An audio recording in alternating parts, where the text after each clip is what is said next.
C'est le raisonnement que font beaucoup d'élus. On regarde financièrement, est-ce qu'on peut se payer une chaufferie bois, est-ce qu'on peut, oh là là, ça coûte très cher, on n'ose pas faire. Là, j'ai une petite réponse à donner. Depuis 2012, au niveau de l'Hexagone, nous venons de franchir un cap, puisque nous venons de faire 2 années avec un déficit énergétique, une facture énergétique, supérieure au déficit national.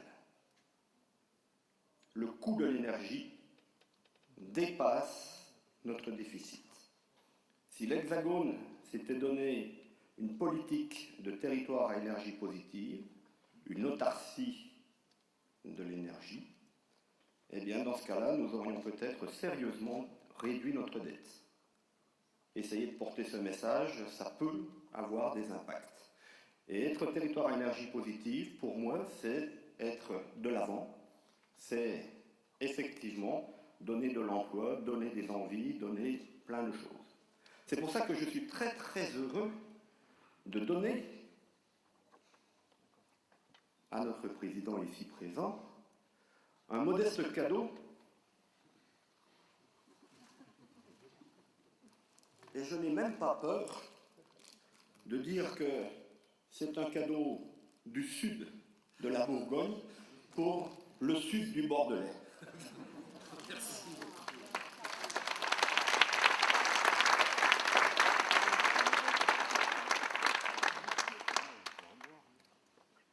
À mon tour, avant peut-être de vous dire quelques mots pour quand même présenter le territoire qui vous accueille aujourd'hui, et qui n'a peut-être pas encore toutes les vertus qui ont été décrites par Michel Maillard, je me permets de lui transmettre aussi un cadeau qui vient presque du fond des temps, dans la mesure où il est hébergé dans un domaine du département des Landes, propriété du département des Landes, parce que ce département que beaucoup veulent faire peut-être disparaître, mais aujourd'hui, en dehors de mener des politiques publiques, produit aussi de l'énergie positive à travers une production locale qui est de l'armagnac.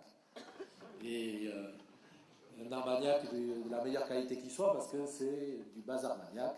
Et donc j'ai vraiment le plaisir, pour quelqu'un qui vient de Bourgogne, où on sait ce que c'est que les produits de qualité, et qu'il sache apprécier ce que c'est aussi des produits de qualité qui sont du sud-ouest et qui sont encore avec une énergie ou une force d'énergie positive encore plus importante si tant est que les degrés constituent de l'énergie positive, du moins quand on la consomme modérément. Voilà. Donc, y recevoir, donc ça c'est un cadeau du président du Conseil général des Landes, donc le département de Domaine-Gognoise. Merci bien.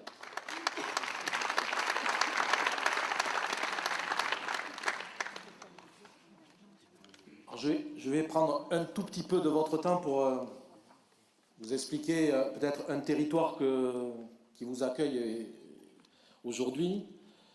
Et donc je suis très heureux avec mon collègue Jean-Louis Pedeboy qui assurera vendredi la clôture de ces journées qui, je l'espère, seront très fructueuses, et qui est président de la communauté de communes de la Haute-Lande, qui est associé avec la communauté de communes de Mimizan, donc dans le territoire énergie positive. Donc je suis particulièrement honoré d'ouvrir donc ces 4e rencontres nationales. Je tiens tout d'abord à remercier l'ensemble de l'organisation qui nous permet d'accueillir sur ces 3 jours 350 personnes venant de tous les horizons géographiques français, ainsi que les intervenants européens qui viendront nous faire part de leurs expériences et de leur savoir-faire en matière de sobriété, efficacité énergétique et développement d'énergie renouvelable sur leur territoire respectif. Je tiens par ailleurs à remercier M. Plantier, maire de Mimizan, et qui exerçait jusqu'au mois d'avril les fonctions de président de la communauté de communes, quand Mimizan et la Haute-Lande ont déposé leur candidature pour l'organisation de ces journées nationales qui, pour des territoires comme le nôtre, constituent un challenge important que nous avons relevé avec l'accompagnement précieux du Conseil régional d'Aquitaine, de l'ADEME et du CLER. Toujours dans les remerciements, je souhaitais associer les chevilles ouvrières de ce projet en tant qu'élu du territoire, qui avait fait le voyage donc à Cluny pour la précédente édition, à savoir Jean-Marc Billac, premier vice-président de la communauté de communes et maire de Pontex-les-Forges, et Patrick Sabin, maire d'Escourses et vice-président de la communauté de communes de la Haute-Lande, que vous avez pu voir respectivement dans le document de la région Aquitaine précédemment. Ce sont eux qui font vivre au quotidien le projet de territoire à énergie positive sur Mimizan et la Haute-Lande, et leur investissement doit être salué car nous sommes encore sur des sujets où la force de conviction est indispensable pour amener l'ensemble des forces vives d'un territoire à s'engager dans une démarche certes innovante, mais qui rompt avec beaucoup d'habitude et qui, par certains aspects, bouscule des fonctionnements bien installés. Je tiens à remercier aussi l'ensemble des services municipaux de Mimizan et des autres communes, ainsi que les services intercommunaux et de l'Office intercommunal du tourisme, qui ont fait un travail remarquable pour vous réserver le meilleur accueil pendant les séances, ateliers et visites, et en dehors, afin que vous puissiez découvrir notre territoire. Je manquerais à tous mes devoirs si je ne vous en disais quelques mots. Mimizan, aussi dénommé par un poète au début du XXe siècle comme Perle de la Côte d'Argent, est une station balnéaire au cœur du massif des Landes de Gascogne, qui est le plus grand massif forestier d'Europe, près d'1 million d'hectares. Ce territoire des Landes de Gascogne est, avec les polders hollandais, deux réussites d'aménagement du territoire façonnées par l'homme, comme se plaît à le dire le président du Conseil général des Landes, Henri Emmanuelli. En effet, les Landes de Gascogne furent longtemps assez inhospitalières, et ce n'est que depuis la vaste entreprise de plantation de perles maritimes, initiée par Napoléon III au milieu du XIXe siècle, qu'a pu se développer ce territoire, et avec lui une filière économique basée sur l'exploitation de cette ressource locale, qui est aujourd'hui le premier employeur de la région Aquitaine, 35 000 emplois, au même titre que l'aéronautique. Cette forêt cultivée est, contrairement aux idées reçues, un extraordinaire lieu de développement et de préservation de la biodiversité, et une très grande pompe à eau et un grand piège à carbone, qui fait qu'aujourd'hui, notre bilan carbone au niveau de l'Aquitaine est positif, malgré que nous soyons un territoire industriel. Vous aurez donc compris que le territoire mimizanais s'articule autour de deux filières économiques fortes, l'économie touristique avec un patrimoine environnemental très attractif, océans, lacs et forêts, et une économie industrielle basée sur la valorisation d'une ressource locale, le bois, et plus particulièrement le perle maritime. Et c'est un objectif permanent de concilier les aspirations parfois contradictoires des acteurs de ces filières. Nous nous sommes donc lancés dans cette démarche TEPOS suite à l'appel à projet de la région Aquitaine, et notre démarche a été retenue. Il est vrai que notre département, même s'il communique peu, ou du moins insuffisamment sur ces aspects, est pleinement engagé dans une démarche de sobriété, d'efficacité énergétique et de développement des énergies renouvelables. Je ne déclinerai pas ici tous les pans de cette politique, mais je citerai quelques éléments. La production d'énergie renouvelable est de 4 285 GWh, ce qui couvre 14% des besoins électriques du département et représente une consommation d'énergie finale de 22,7%. Ces énergies renouvelables sont particulièrement utilisées dans les secteurs industriels, résidentiels et les transports, avec la filière bois-énergie et les biocarburants. Le département des Landes, et je crois que ça ne se sait peut-être pas assez, détient le record national en matière d'énergie photovoltaïque. Il est le premier en termes de puissance installée, 199 MW, soit 20% d'une tranche nucléaire, et détient 5% de la puissance installée française, et couvre la consommation électrique hors chauffage de 145 300 foyers. Le département a par ailleurs créé une SEM, Enerland, qui dispose aujourd'hui de 47 centrales photovoltaïques et a installé 21 000 panneaux solaires, ce qui en fait le premier producteur d'énergie solaire du département. Ces quelques éléments pour vous dire que vous êtes au cœur d'un territoire concerné par les thématiques qui seront abordées durant ces 3 jours. Je conclurai mon accueil par quelques réflexions qui sont plus de l'ordre général et qui rejoignent certainement les préoccupations du projet de loi qui va être en cours de discussion au Parlement prochainement. Nous ne nous attaquerons pas efficacement à la transition écologique si, dans le même temps, nous ne réduisons pas les inégalités. Une politique environnementale efficace consiste à mieux articuler mesures sociales et mesures écologiques. Les inégalités aggravent les dégradations de l'environnement et vice-versa. En effet, comme l'a expliqué Veblen, un économiste américain qui dénonçait la consommation ostentatoire qui pousse chacun à imiter les modes de vie des citoyens les plus riches, lesquels, parce qu'ils sont toujours plus riches, ont des standards de vie dont l'empreinte écologique est toujours plus forte. Plus la création de richesses est accaparée par un petit nombre, plus le reste de la population a besoin de compenser cet accaparement par un surcroît de développement. Et l'on constate tous les jours que ce sont les moins bien lotis qui sont les plus exposés au bruit, à la pollution, aux impacts d'accidents climatiques toujours plus fréquents. J'en terminerai par cette citation de l'économiste Éloi Laurent, qui est un économiste de la FCE, que je ferai mienne et qui montre tout le chemin qui est devant nous.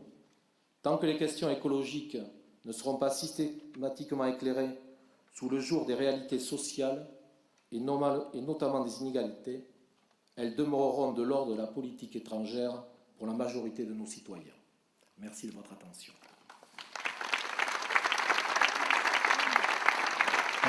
Merci beaucoup. Je vous invite à repartir les mains pleines, ce qui est plutôt agréable. Vous étiez venus les mains pleines, mais disons que ça varie les plaisirs. Alors entrons maintenant dans le vif du sujet, et donc ouvrons-nous les perspectives, comme je le disais tout à l'heure, en allant voir ce qui se passe en delà de nos frontières. Et cet en delà de nos frontières ne va peut-être pas directement répondre à votre point conclusif de manière majoritaire, puisqu'on va plus parler d'économie, pour tout dire, et de technologie dans un premier temps. Mais néanmoins, la participation des citoyens, ce sera le témoignage de Jürgen Weber, qui va évidemment pointer cet enjeu majeur, fait évidemment partie des politiques régionales énergétiques qui sont développées aussi en dehors de nos frontières. Donc, Heinz Jürgen Weber, je vous invite à nous rejoindre. Donc, vous êtes maire de Fleckensteierberg, voilà, je savais que j'allais avoir des difficultés, qui est on dit une commune en Allemagne, mais en France, on dirait une intercommunalité. C'est un groupement de hameaux de 5000 habitants, à peu près. Et donc, je vous invite à nous présenter la manière dont la transition énergétique chez vous implique les citoyens et construit un changement en fait, global sur le système énergétique territorial. Bonjour, Mesdames et Messieurs. Ja, vielen Dank für die Einladung, aber leider kann ich den Vortrag nicht in Französisch halten. Mais je ne suis malheureusement pas capable de poursuivre en français.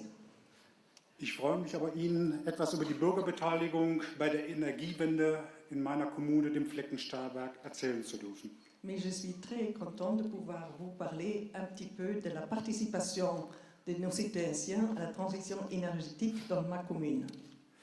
An die Wand geworfen ist kurz meine kleine Agenda, wo ich etwas zu berichten werde. Wir haben viele Projekte bei uns laufen, werde mich aber auf zwei speziell konzentrieren. Voilà le plan de mon intervention. Nous avons de nombreux projets en cours, mais je vais me borner ici à vous présenter que deux projets.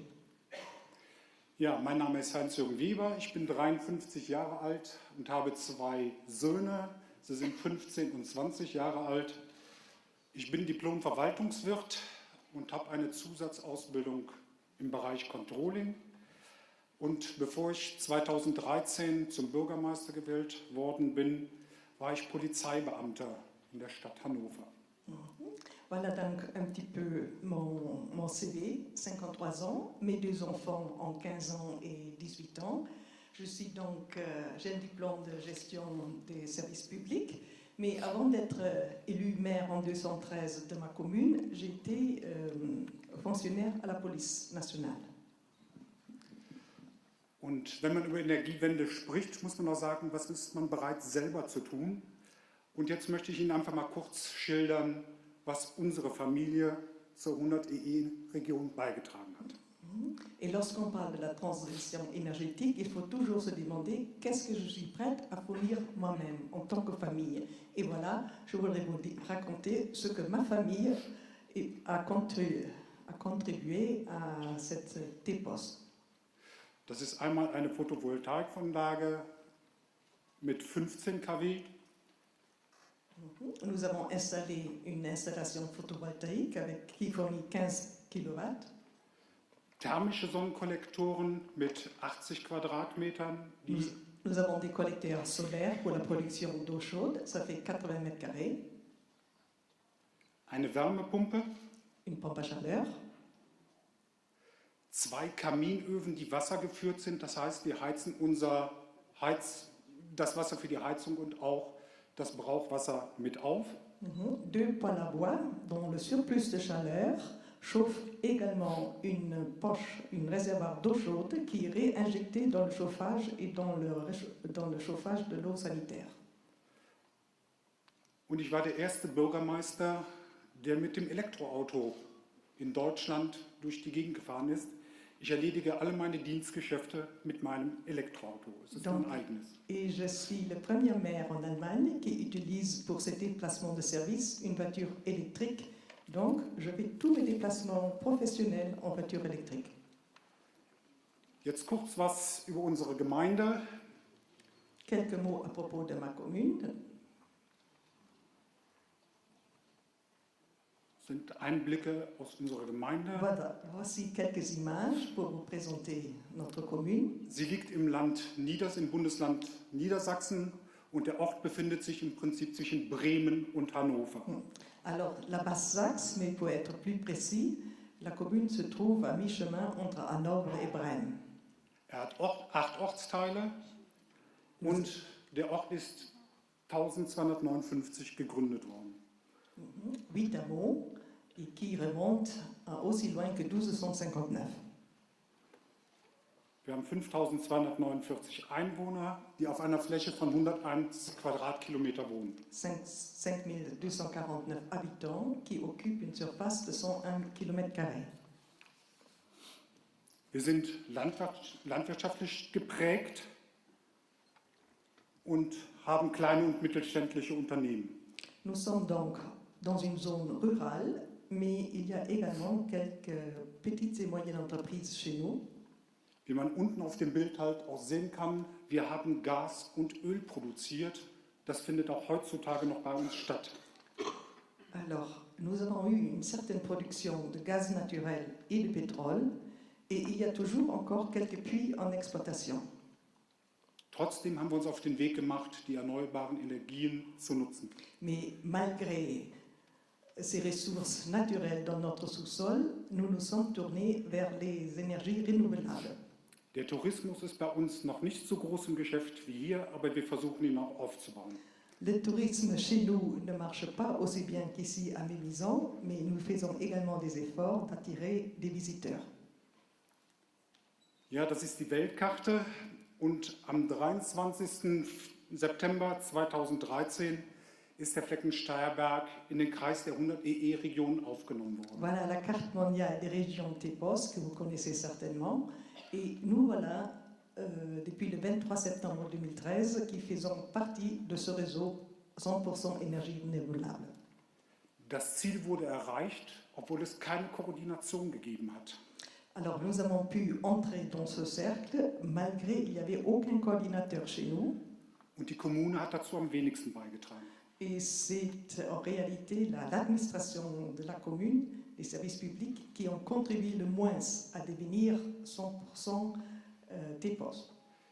Wir haben eine Ökosiedlung, die bei uns das Thema vorangetrieben hat. C'était une initiative privée, un lotissement écologique qui a introduit cette idée d'énergie renouvelable chez nous. Und die anderen sind halt Investoren mit viel Geld gewesen. Et les autres qui se sont penchés sur les énergies renouvelables chez nous, ce sont des investisseurs avec beaucoup d'argent, mais qui venaient d'ailleurs. Sodass